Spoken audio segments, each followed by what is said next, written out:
Dear God, thank you for the breath of life. Thank you for working with me on this waiting journey. My heart is begging for mercy.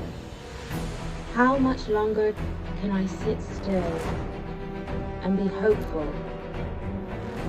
I ask you, O God, for patience when I am anxious, for wisdom when I do not understand, guidance when I am lost, courage when I am afraid, strength when I'm at my worst, and the confidence to do the right things. Though I can't seem to understand that life is in the waiting.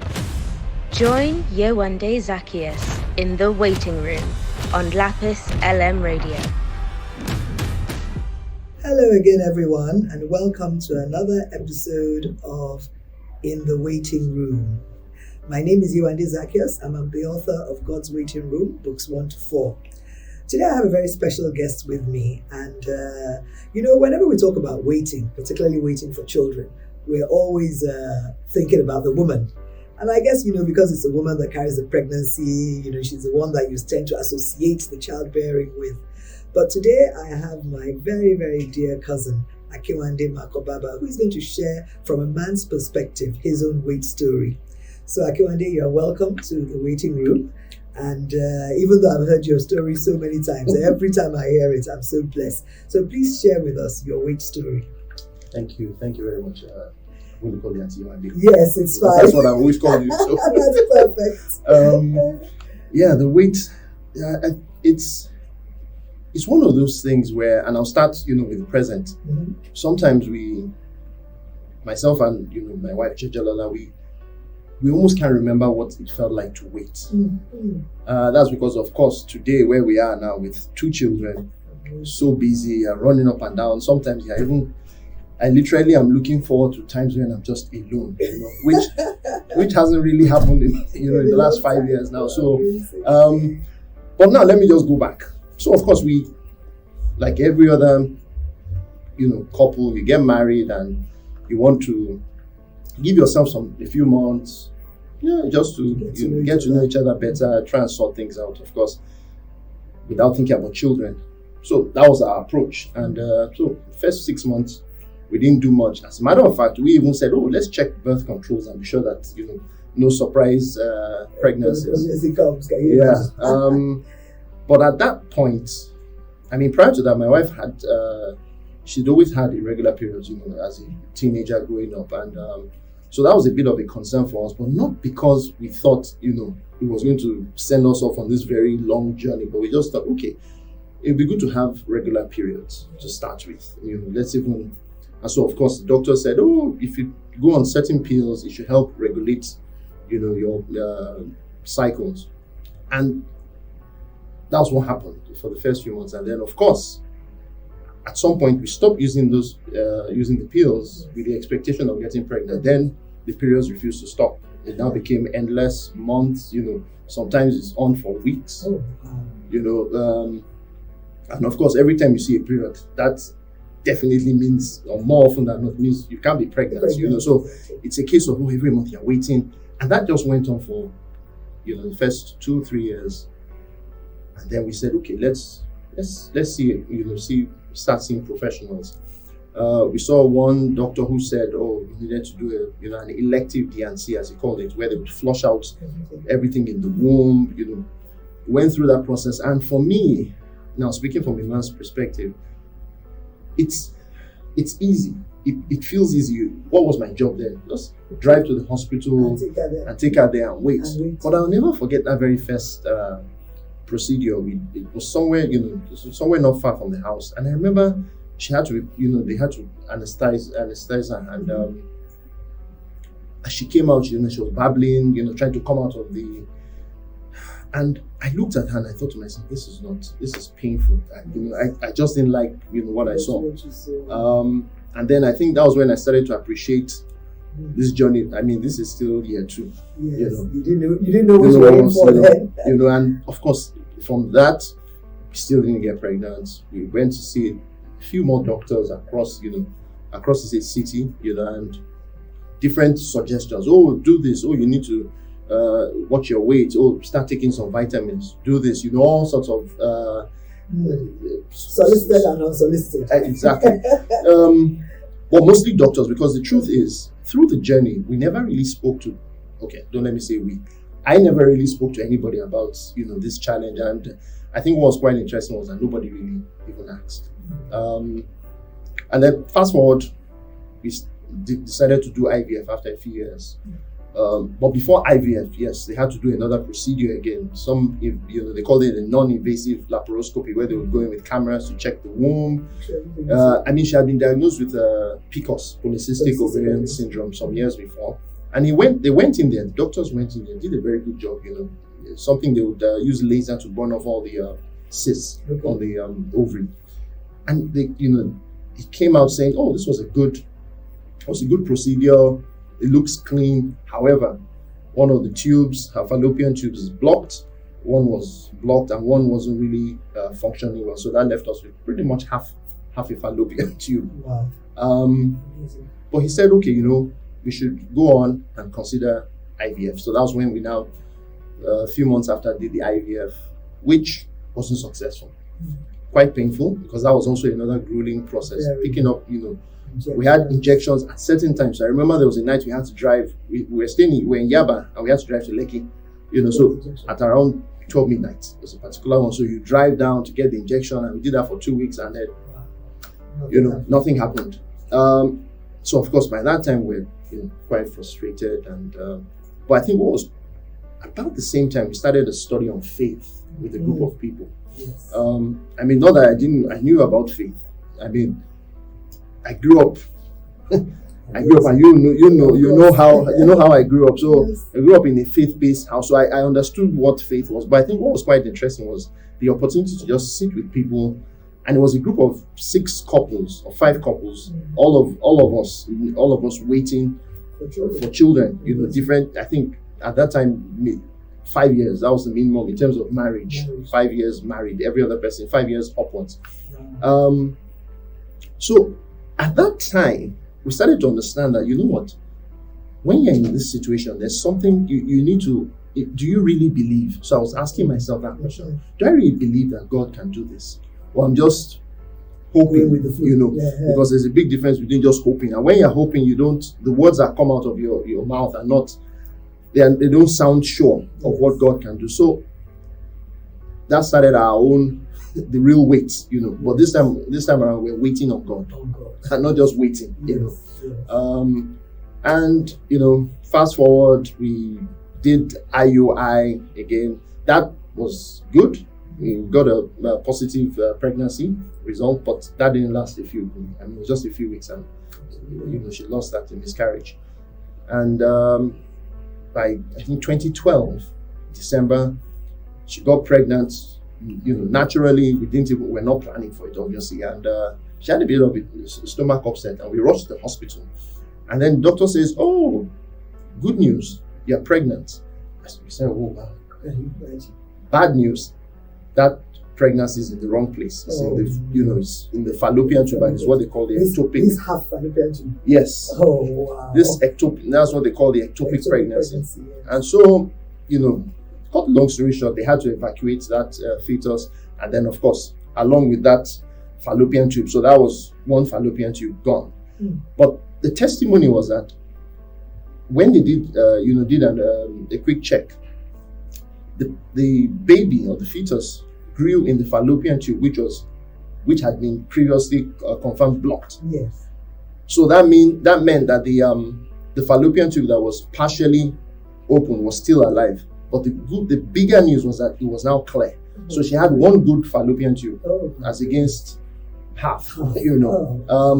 So that was encouraging. But we still continued our faith journey. She, I remember she got a word, I think somewhere in Isaiah, I can't remember the exact scripture, but where the scripture was talking about rejoice, O Zion,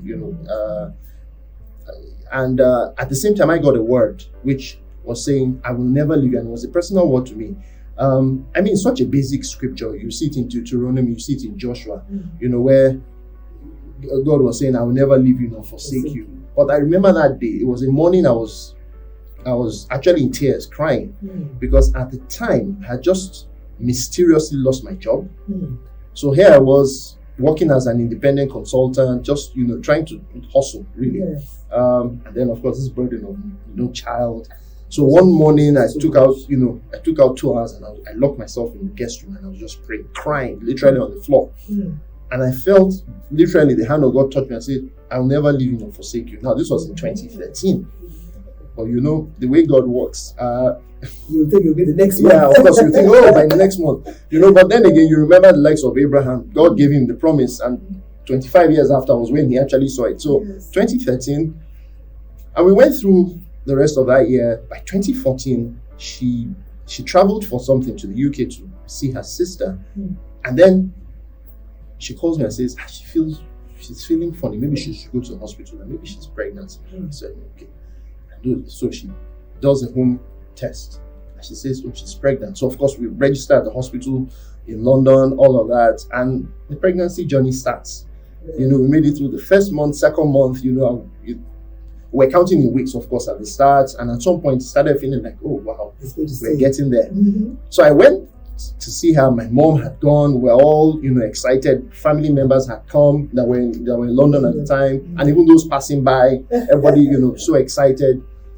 And then she decided, okay, London was getting cold. This was getting to winter. It was getting lonely. We said, okay, come back home. Since we're not planning to have the baby there anyways, you come to Nigeria and from there you can go to the US. And 2 weeks after they came back, in the middle of the night, she says, oh, it looks like I'm leaking water. And we thought, oh dear.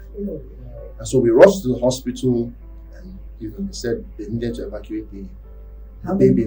Now this was 17 weeks and 5 days, so that would be effectively almost 5 months. I like the way you remember it to the date. Yeah, I actually remember the actual date. It was October 25th, 2014. Yeah. Now what? And maybe I'll pause shortly because I know you probably have some other questions. Yeah. But fast forward. By 2015 January, I was at a conference, a faith conference, and it was the first time I was actually going to attend that conference physically. Previous times I would listen, online, but something I had time. Remember, I was still hustling, looking for work and just doing projects. So I went. It was a week, and I was there every day. And one of the sessions, the man of God there said something. He said, try God, and that day I held on to God. I was like, God, it's me and you now.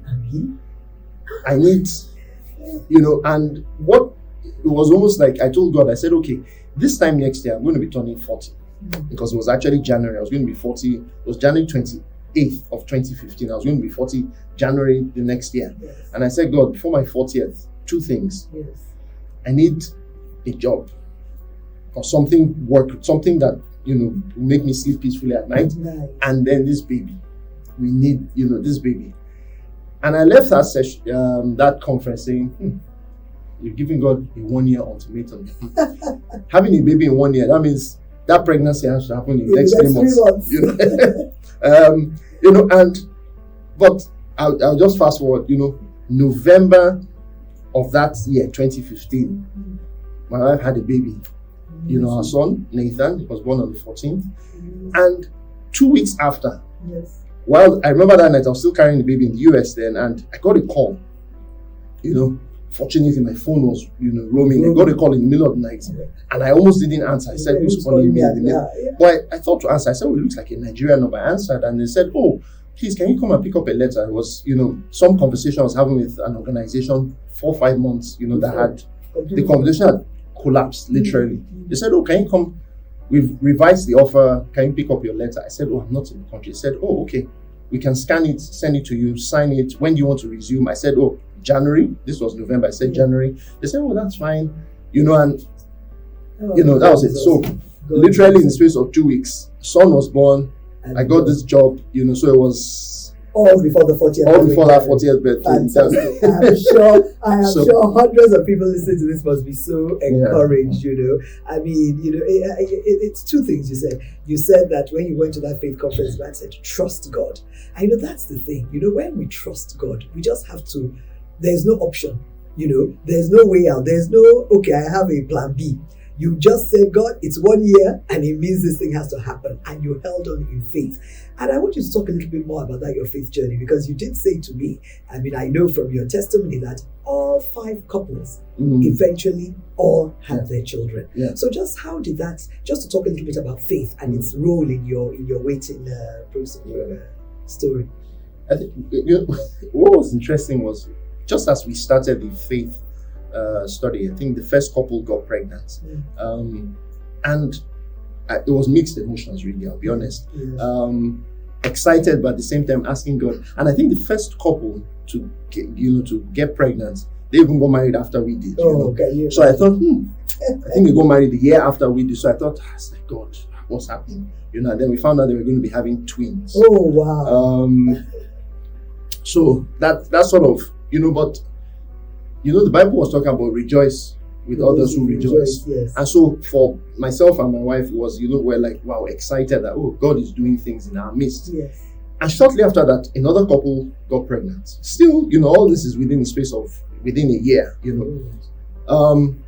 So at that point, rather than get sad, I started looking around like, okay, it's getting close. It's getting close. And for us, it was encouragement instead of complete dismay and all of that. And really I think that was what strengthened the faith. When you begin to see God do things, sometimes God, I strongly believe that God just looks on his children with compassion and says, you know what, you guys have struggled enough, let me do something to encourage you. So 1, 2, fast forward to 2018, all 5 couples now have 2 children. Minimum, some have 3. It's such an outstanding testimony. All 5 of us have at least two children. It's unbelievable. It is, honestly. And you see, for what I wanted to draw out from that is just the importance of faith in the process of waiting, and then the importance also of fellowship.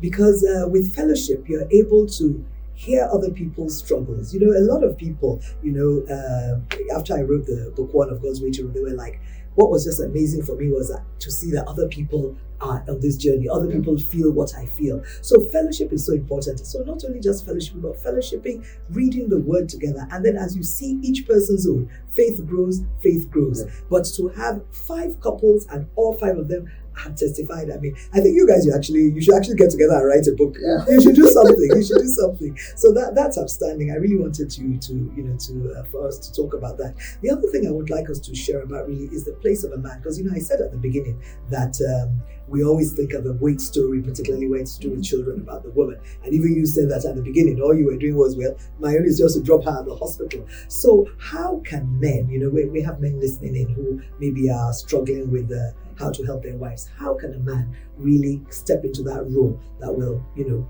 help push his wife into that place of faith that will, bring about a victory for the 2 of them? I'd say there are a few things you can do for any man listening out there. Number 1 is just support your wife. And when I say support, it's not like I said, I was just going to the hospital. I would wait at the hospital, of course. So it's not just drop your wife and go, say you have a meeting. So literally just stay there. I can't go into the, I couldn't go into the operating rooms. Yes. But I would stay. I remember one of the procedures, I was there with her best friend came as well. So it was just myself and her best friend. We're there the whole day, literally. We just sat in the car, me and the friend talked, and my wife waking up from that procedure to see both of us there was encouraging enough for her.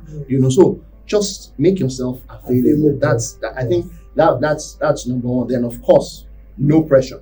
Don't even, because the truth is, and I'm going to say this, in some cases they think the woman is the one with the problem. We've seen many cases where the men don't even get tested for anything. Exactly. And for years, they don't know that. They don't, the woman is the one going through all the different procedures, and then somebody says, oh, you know what? Maybe we should do a test or something. I remember I had to get tested, and this was even early. One of the doctors we met said, you know what? Let's check sperm count, check all of that. And I was willing, because at the end of the day, you are both in this journey. So there's no point saying, no, maybe she's the one. She's the one. And if it's your wife that has the problem, hey, so be it. marriage is about two people becoming one. And if it's a husband, then you work at it together. So it's I think for me those are the two things. Then of course and that's the second part, pressure. I think we were blessed that throughout the entire journey I didn't have any pressure from friends. So you also need to be careful, and this is to the men out there, also be careful who you relate to. The importance of the fellowship you keep.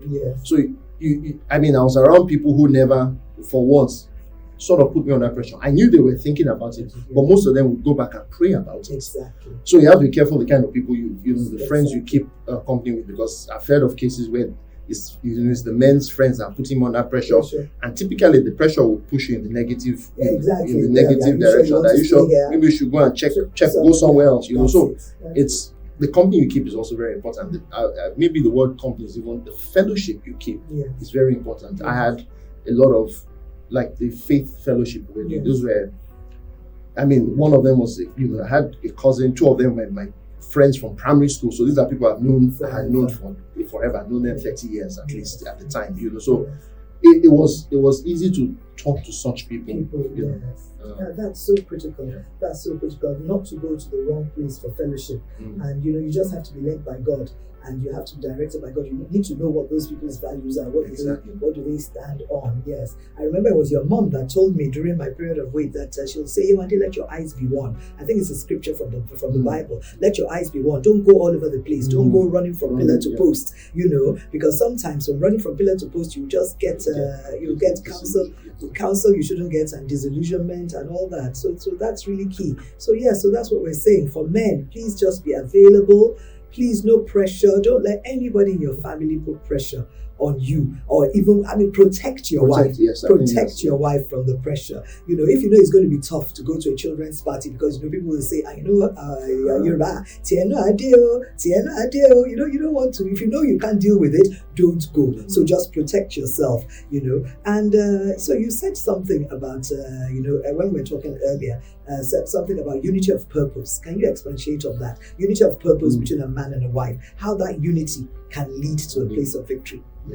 Okay, to start, I remember when we were getting married, my wife, she grew up in a family with, she has 7 siblings, so she grew up with so many siblings, so she always wanted to have many kids, 5 or something. I grew up just 2 of us, so I grew up with my model home was husband, wife, and 2 children, a boy and a girl, preferably, so that was my, and God answered you. God answered, yes, it's a boy and a girl now today, but as trivial as it sounds, that for me is the start of when this lack of agreement. So even as something as basic, just something basic as that, we were not even agreed on how many children we wanted, and it took us a few years to even get to that point where we said, God, I remember she said, okay, Jejola, my wife, she said, what exactly do we want? And we had to sit down and have this very frank conversation. I said, what? And I looked at it purely from the economics. I said, typical man. Nigeria is not what it was in our parents' time. It was not normal that we even had that we were 2. Of course, for obvious reasons, I believe that's why we were 2, because my father passed very early. I'm sure it would have been more. I said in those days it was easy to have 5 children. I went to school. I didn't have, my school fees was next to nothing throughout my primary, secondary. So, but in today's world, so for me that was the rational thinking that let's just stick to that. Who knows? God may make it a boy and a girl. And I think she caught on to it as well. And then sometimes, of course, after waiting for a few years, you're at a point where you're like, God, just one child. Almost like Abraham and Sarah. Yes. Just give me the Isaac. I'm fine. One child, but so that's so that's that. That was the start in terms of agreeing just something as basic as that. But beyond that, even agreeing on the right doctors to go to, because there's a place for prayer and faith, but of course you still see the medical professionals. Exactly. I remember one day we had to go and see a particular doctor, and we go to the hospital, and this is I remember it vividly. We got there after waiting for about 30 minutes. The doctor, says, a very well-known doctor, in the city, and we went into his office. But as he was speaking, literally everything he was saying was just flying through my head, trying to advise about what to do, but there was a lot of arrogance as he was talking. Yes. I kept quiet. I didn't say much. Apparently, My wife was thinking the exact same thing. So as soon as we walked out of the door, she said, "Okay, I think we should go back to our previous doctor." I said, "Yeah, spot on," because that was exactly, and I believe it's because we had started praying together about it. So we didn't even need to talk too much before we realized, okay, we're in the wrong place. And it's things like that. So praying consciously, as a family, and now this is the agreement. Also, we also agreed to pray for others who were waiting. We wrote it down. I mean, on the list we had 16. I don't know how many people, but today, as we speak, on that list, every single person on that list have had their babies. The last had their baby about a month ago. They had been married 10 years. The ones before that had married 16 years, and had their first child last year. And that's how ministry is born. And maybe that is the reason God kept you for that long, because He knew. I didn't know, you didn't share this bit with me before. Apart from the 5 couples. So imagine having 16 people you're praying for, and they've all. God is awesome, and there's always purpose in the wait. There's always purpose in the wait. So just one last thing you can tell us, for anybody. What was your biggest lesson? What is if you say that there was one thing that God taught you during that time that you'd like to share? Patience. Exactly. I think the word patience is it. And I'm saying patience because, and you mentioned something earlier, having to go for those events, family events. I'll never forget going for one of my family members' wedding. I mean, we had at this time maybe we had been married 6 years, 7 years. I mean, one of my aburos, literally. I mean, I knew when she was born. I carried her as a baby. So I'm here at the wedding. I'm like, oh, happy. And then a few months after, she's pregnant. I'm saying, and I'm literally questioning God. Like, what is going on there? How are my little, cousins now getting married, having babies, and we're still waiting? And so really it's patience, and not being moved by the things happening around, because a lot of that was happening. That was just one example. There were many other examples, friends that are getting married, the number of friends who got married after me started having children, and then next minute the children are doing their 5th birthday, some are doing the 10th birthday, and I mean, I have friends today, of course, I have a few friends who have kids going into university now. So at the time, you can imagine, I'm looking at the children growing up and I'm saying to myself, God, when? So really it's patience. You just have to be patient and trust that God has not forgotten you. Exactly. And that's only by staying in the word will you know. And then of course you receive that word that I will never leave you or forsake you. And that's another thing. Sometimes you receive a word and you have to hold on for so long, but it will always come to pass because His words can never fall to the ground void. So that's amazing. Okay, every time I share, I love to talk about your testimony because there's always something new that even I learn from it. And I know that those who've been listening and watching today would really be blessed. And just to remind you that, as I've said, the story of my wait is what led to my writing my 4 books, God's Waiting Room, and they're available at the Lantana Bookshop in VI and also at the Fountain of Life Bookshop in Ilupeju. And as you know, I have the movie that is inspired by the books. So please follow us at The Wait Movie, and do follow us at God's Waiting Room Books, so that you can, you want to continue the conversation, you want to share, there'll be a lot of material there. So thank you. It's always exciting to have the male perspective, and to also allow men to know that they can share about this, that it's important. And one thing I have found from the testimonies in my books is that anytime there is unity of purpose between the man and the woman, the miracle comes. The miracle comes because there's a power. It's a covenant agreement between a man and his wife. So there is power in that agreement. So I want to just enjoin all those who are out there now, couples waiting. If maybe your husband is not as invested in the process as you are, pray about it and just see how you can bring him to understand that this is something you need to do together. It is a journey that you must walk together, so that the Lord will be able to bless your